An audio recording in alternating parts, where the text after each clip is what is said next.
এখন তো বাড়িতে যে কোনো অনুষ্ঠান হলে সকালের খাবারে সবাইকে দেয় কচুরি, আলুর দম, আরো বিভিন্ন কিছু ঘুগনি টুগনি। তবে আমাদের সময়টাতে আমাদের বাড়িতে যে কোনো অনুষ্ঠান হলে, বিয়ে শাদী পূজা পার্বণ উৎসব, যে কোনো অনুষ্ঠান হলে বাড়িতে যদি কয়েকজন লোক আসতো সকালবেলায় করতো একটা তরকারি আর সাথে করতো লুচি।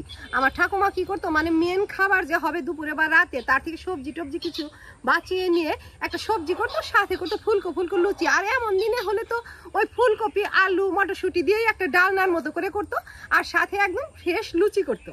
ফুলকপি সেই অক্টোবর মাস থেকে নেমে গেলেও মেন ফুলকপিগুলো এখনই নামছে। কি তরতাজা ফুলকপি, একদম মনে হচ্ছে পালানের দেশি ফুলকপি। এই ফুলকপি রান্না করার সময় আর আলাদা করে ভাপাতে হবে না।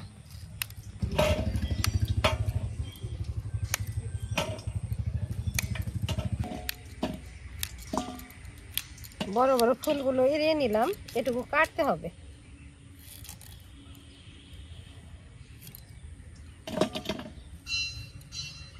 যে ভালো ফুলকপি, আজকে আর ডাটা ডোটা ফেলবো না, দিয়ে দিব সবকিছুই। অল্প একটু পাতা সহই দেব।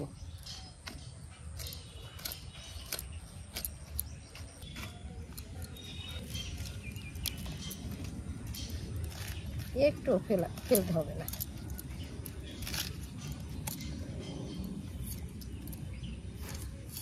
সকাল সকাল বাজারে গেলে একেবারে টাটকা সবজি পাওয়া যায়। এটুকু দেব, এই গোড়াটা খেতে খুব ভালো লাগে।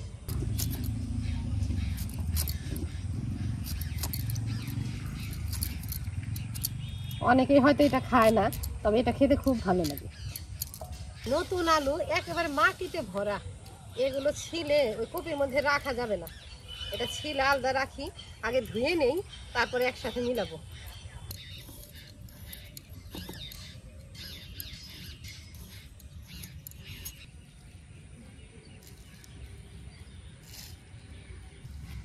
জল নিয়ে এলাম, আগে আলুটা ভিজিয়ে দিই।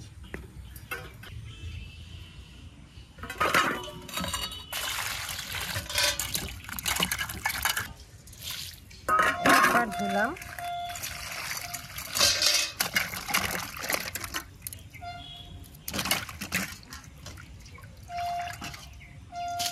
এখন আলুগুলো কেটে কপির সাথে মিলাবো।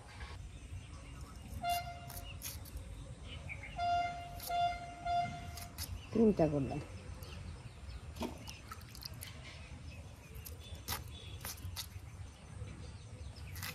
এইদিকে আবার বড় হয়ে গেছে, এইদিকে করলাম।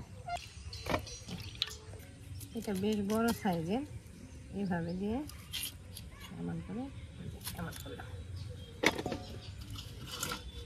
উনুন জ্বালিয়ে নিলাম, এখন কড়াইটা উনানে বসাবো। সবসময় তো বাড়ির উনানে বসে রান্না করি, আজকে উনানটা এখানে নিয়ে আসছি। শীতের সকালে আজকে বাইরে বসেই রান্না করব।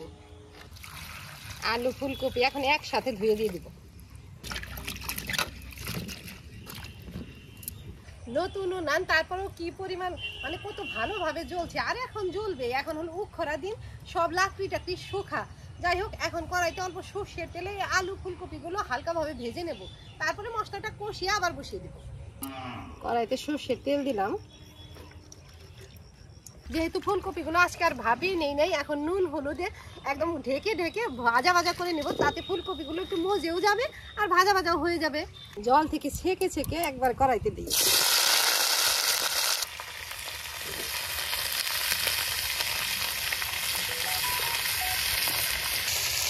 অল্প নুনও দিয়ে দিই, অল্প হলুদ গুঁড়ো দেবো। প্যাকেট থেকে একবারে ঢেলে দিলাম না, যদি বেশি পড়ে যায় অল্পটুকুনি দেবো।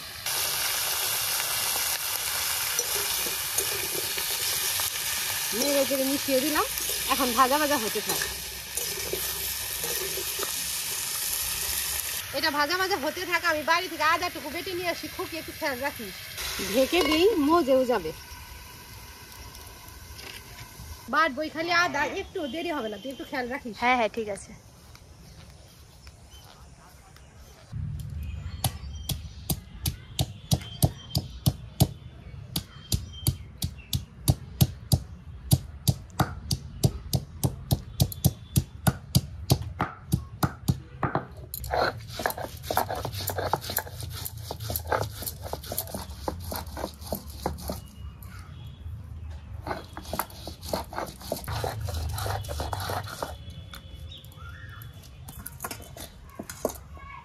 খালি আদাই বাটলাম আর সব মশলা গুঁড়া আছে ওগুলো মিশিয়ে দেবো।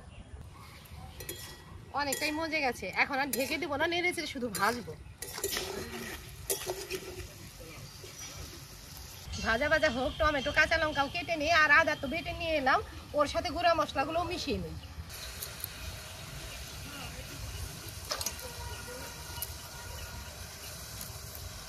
টমেটো একটু ছোট করে কাটলাম। সবজির মতো কাঁচা লঙ্কাগুলো নতুন একদম ঝাল লঙ্কা, আমি কাটছি আর ঝাঁজ বেরোচ্ছে। হলুদ গুঁড়ো, লঙ্কা গুঁড়ো, ধনে গুঁড়ো, জিরে গুঁড়োটাও দিয়ে রাখবো, জিরে গুঁড়ো, জল দিয়ে রাখবো। লবণটা দেওয়া হয়নি, লবণ দিই। আলু ফুলকপি ভাজা হয়ে গেছে, একটু কড়া করেই ভাজলাম। এখন নামিয়ে নিয়ে মশলাতে ফোড়ন দিয়ে দেবো। ঢেলে দিলাম গামলাতে, এখন এই কড়াইতেই ফোড়ন দেবো। এটা আবার উনানে বসাই। ফোড়নের সর্ষের তেল দিলাম কড়াইতে। ফোড়নে দেবো তেজপাতা, শুকনা লঙ্কা আর 5 ফোড়ন। ফোড়ন দেওয়ার জন্য আর শাকে ভাজা খাওয়ার জন্য শুকনা লঙ্কা এনে শুকিয়ে এই যে কৌটাতে ভরে রাখি। আর 2-1টা আলাদা করে আনি না, এই কৌটা ধরেই আনি। আলাদা করে আনবো, শুটা হয়ে যাবে। তেলও গরম হয়ে গেছে, এখন তেজপাতা শুকনা লঙ্কা দিয়ে দিই। একটু নেড়ে চেড়ে নিলাম। তেজপাতা শুকনা লঙ্কা ভাজা হয়ে গেছে, 5 ফোড়নও দিয়ে দিলাম। ফোড়নটা ভাজা ভাজা হয়ে গেছে, এখন মশলা দিই। সব মশলা তো গুলেই রাখছি।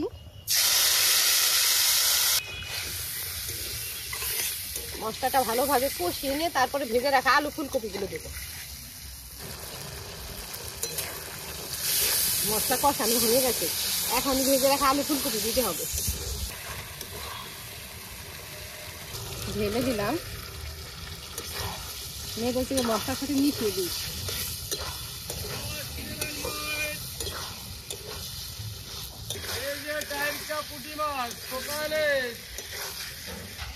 আলু ফুলকপি মশলার সাথে ভালোভাবে কষিয়ে নিলাম, এখন ঝোলের জল দেবো। উনানটা উঁচু হয়ে গেছে, দাঁড়িয়ে দাঁড়িয়ে নাড়ছি।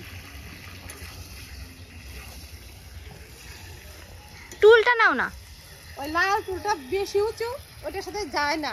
একটা কাঠের টুল লাগবে, আনিস মাটিগাড়া থেকে। হ্যাঁ সামনের হাট থেকেই নিয়ে আসবো। ঠিক আছে।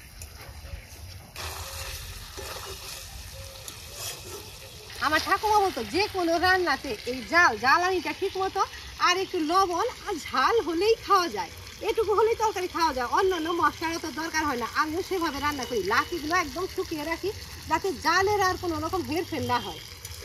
কষে গেছে, এখনই ঝোলে জল দেবো।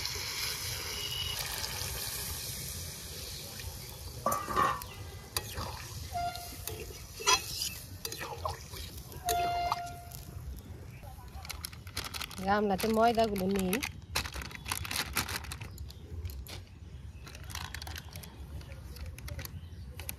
এক এক প্যাকেটে অল্প অল্প ছিল, এটুকু নিলাম। আজকেও একটা নতুন প্যাকেট আছে ঘরে, ওটা থেকে নিতে হবে।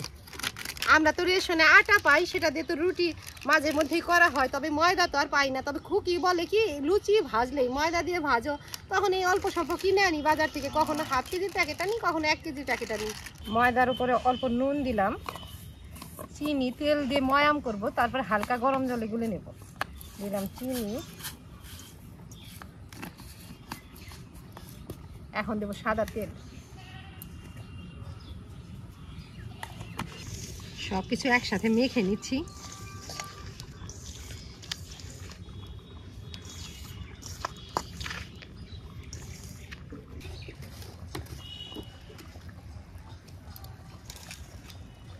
কিছু সময় মেখে নিলাম, হয়ে গেছে, ঝুরঝুরে হয়ে গেছে।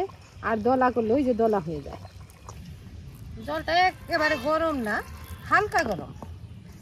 চামচও নিতে হবে না, হাত দিয়ে গোলা যাবে।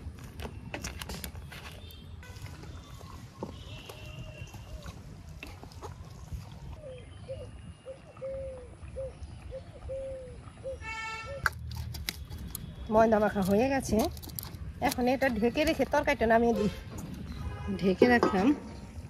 আলু ফুলকপির ডালনাও হয়ে গেছে, এখন গরম মশলার গুঁড়ো ছড়িয়ে নামিয়ে দিব।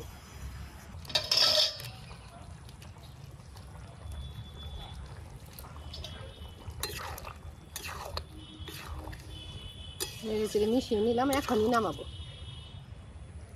একটু ঝোল ঝোল না থাকলে যে লুচি দিয়ে ভরিয়ে ভরিয়ে খেতে পারবে না। উনুনে যতটুকু জাল ছিল ওটুকু জ্বলে গেছে, এখনই নামিয়ে দেবো। কড়াই টড়াই আবার ব্যবস্থা করতে হবে লুচি ভাজার জন্য। লুচির গোলা তো গুলছি, ওই গোল গোল তো বানাই নাই, ওটা বানাতে একটু সময় লাগবে।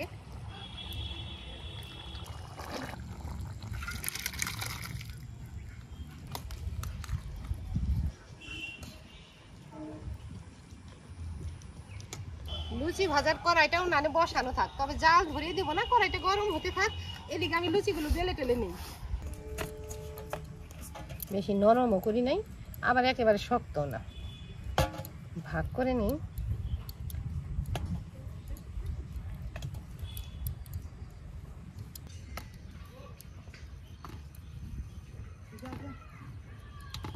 গরম কড়াইতে সাদা তেল দিই, লুচি বড়া পকোড়া এসব ভাজলে তো সাদা তেলেই ভাজি।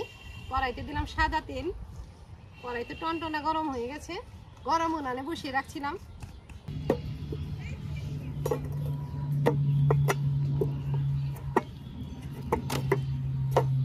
তেলও গরম হয়ে গেছে, 5-6টা একবারে বানিয়ে রাখছি।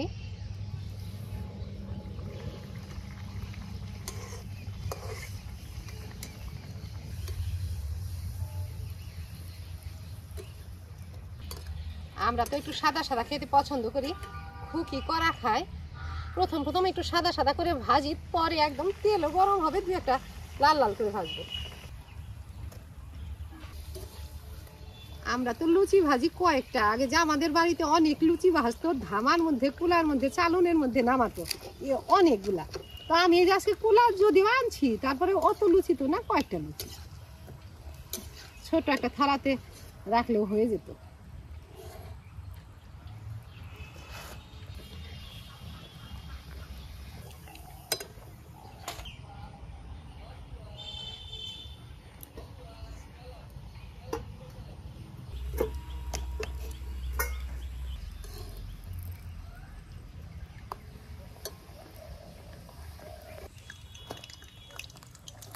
দুই একটা কড়া ভাজা হতে হতে সবগুলো লুচি বেলে নিচ্ছি। এখন যেমন খুশি তেমন ভাবে ভাজবো।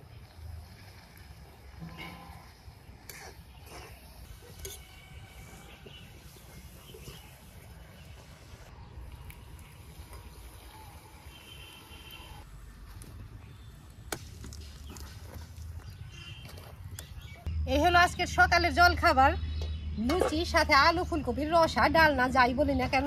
এখন খুকিকে বেড়ে দেই, খুকি খেয়ে নিক।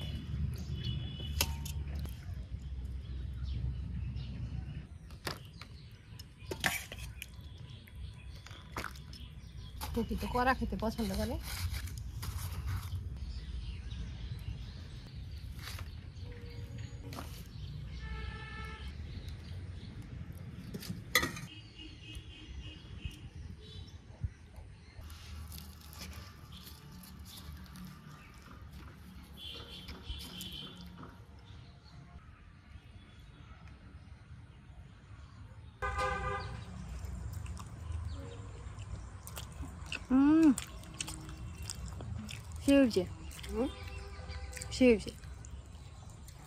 স্টার্টারের থেকে তো জল খাবার ভালো হয়েছে।